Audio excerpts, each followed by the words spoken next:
Welcome back to the fourth playthrough of Vagrant story.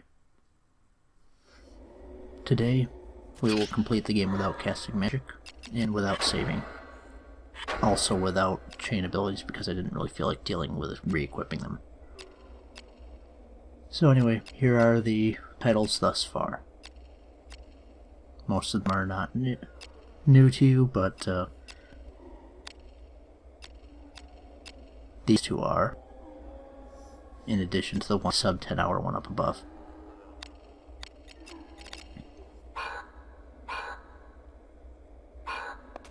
So this is going to be a quick video, but there are some things worth making note of.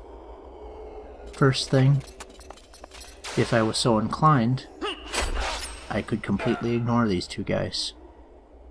And I'm going to ignore this one right now.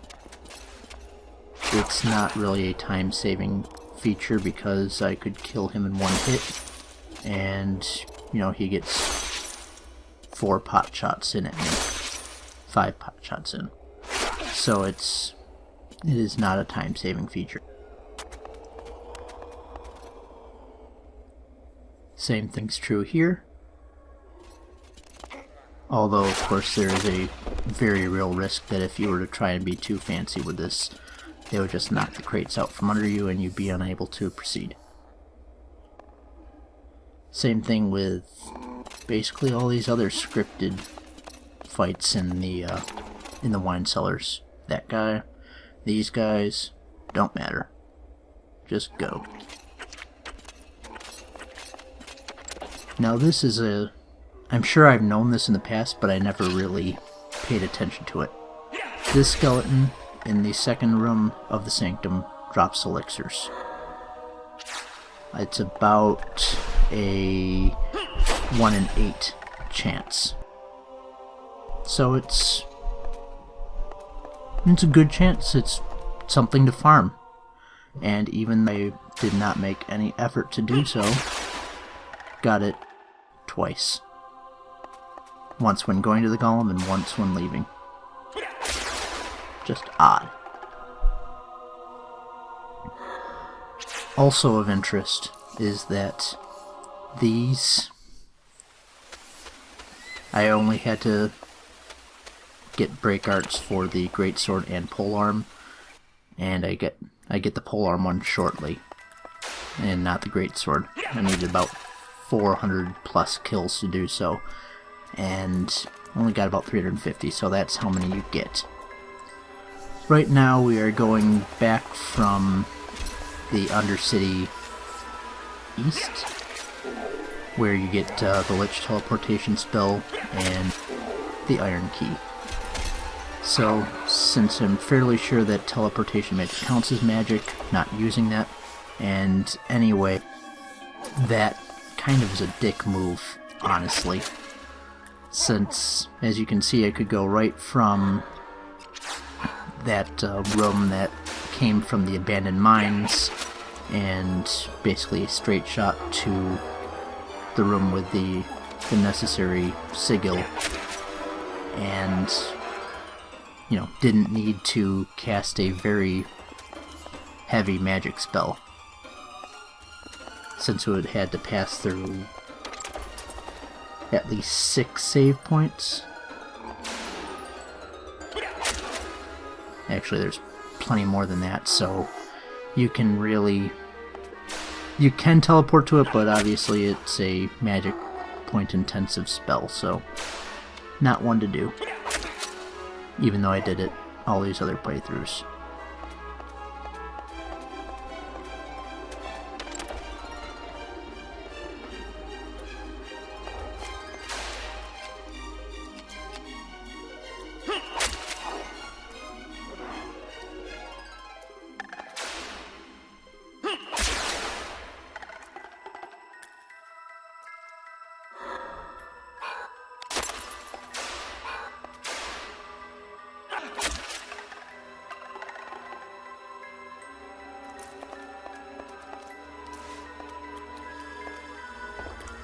So yeah, I left this part in just to demonstrate the best way to deal with without using magic period full stop, just by cutting right through that shortcut. Now for another time-saving trick.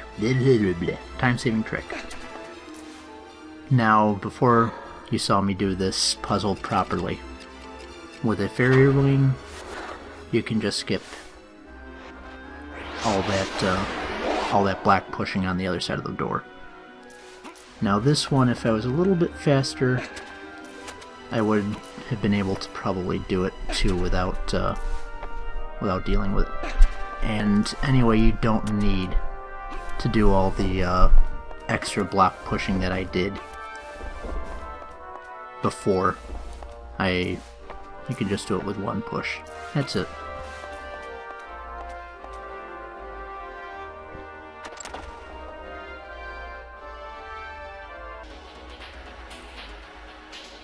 The cathedral's not much different, but there are things to do to save time.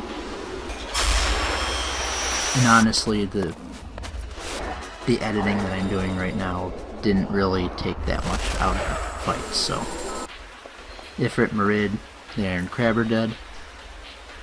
Come up. Knock out Jin.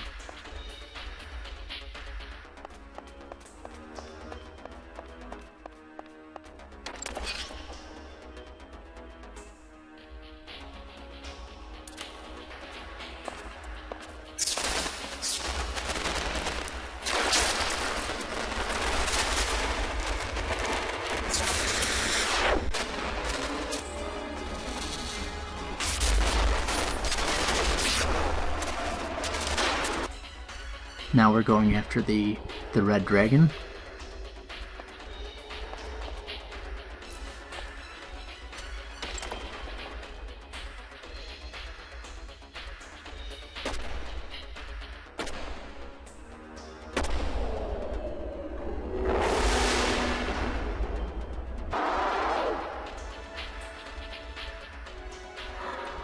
Get that stuff.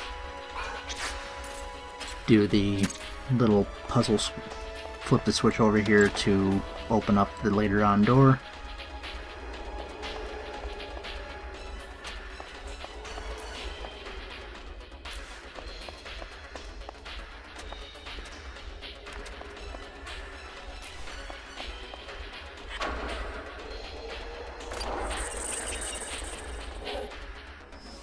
For the most part,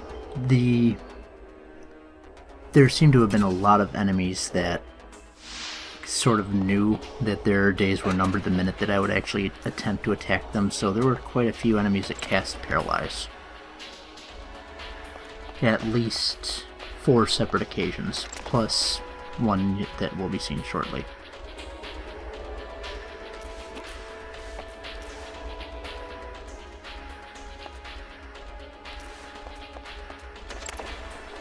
Killed the Lich Lord and his skeleton friends. Cadaver Pels.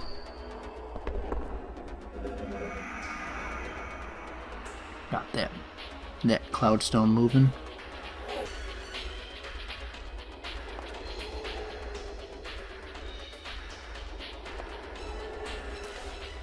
And once again you can see that in post-game play the worst enemy is your own inattention to traps. Took out that Lich and his friends. And this is basically all that you need to do on the second floor. Aside from deal with the locked room right now. The room to my left and Ashley's right, that's just the shortcut to the first floor, and a very lousily and difficult to avoid curse trap. I don't really feel like dealing with curse, so I'm not going to.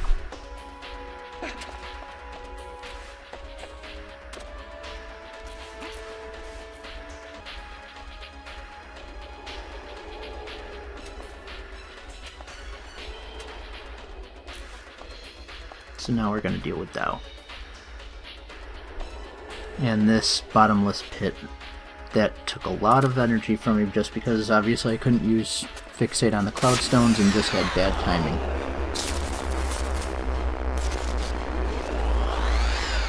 So that was the biggest threat.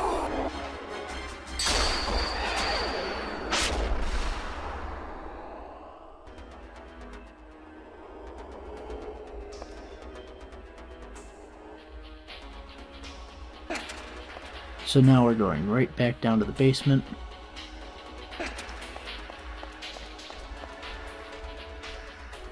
Since now all but Nightmare and the Archdragon are dealt with.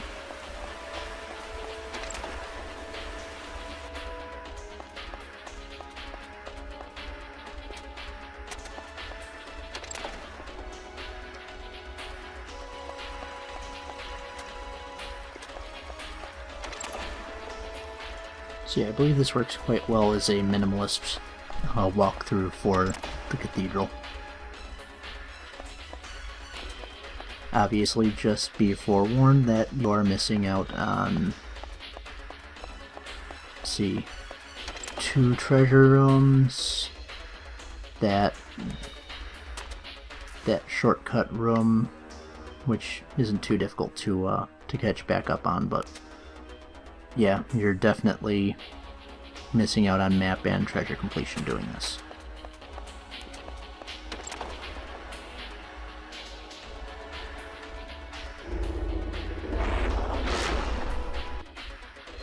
Surprisingly enough, he did actually land his breath on me, and he did actually do both hit point and magic point damage.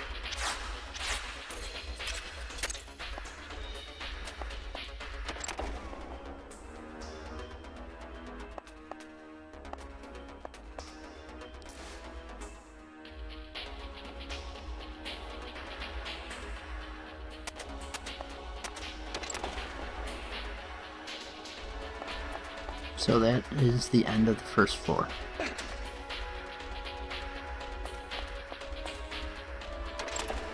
Basement, first floor, and second floor have been completed. The third floor just basically has the little puzzle room and Nightmare.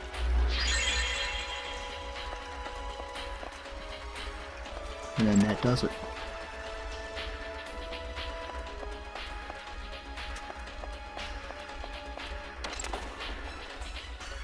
Now, granted, I could actually have gone back to the entrance of the cathedral and dealt with the that other room as a shortcut, but like I said, I didn't really feel like dealing with Curse.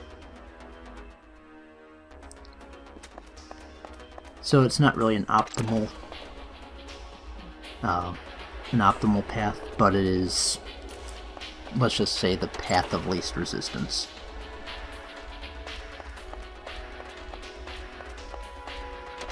I had plenty of curse curatives, but I just didn't want to deal with it. Especially because this guy actually managed to land curse on me.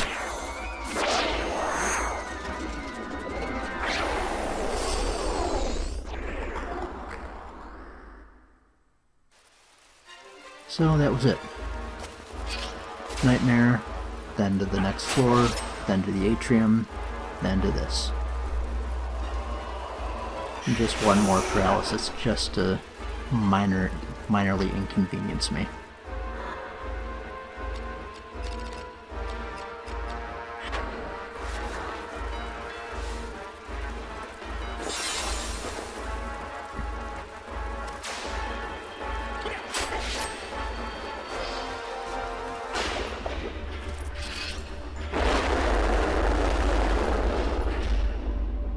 And Rosencrantz is really losing his touch. For some reason, he just decided he was going right into an attack phase rather than just flailing around on the hub like he could.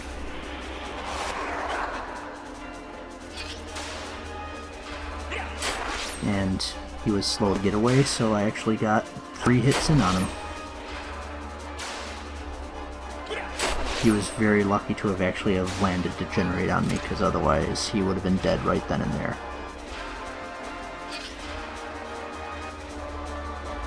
and he was just so flabbergasted he didn't do anything, and he died.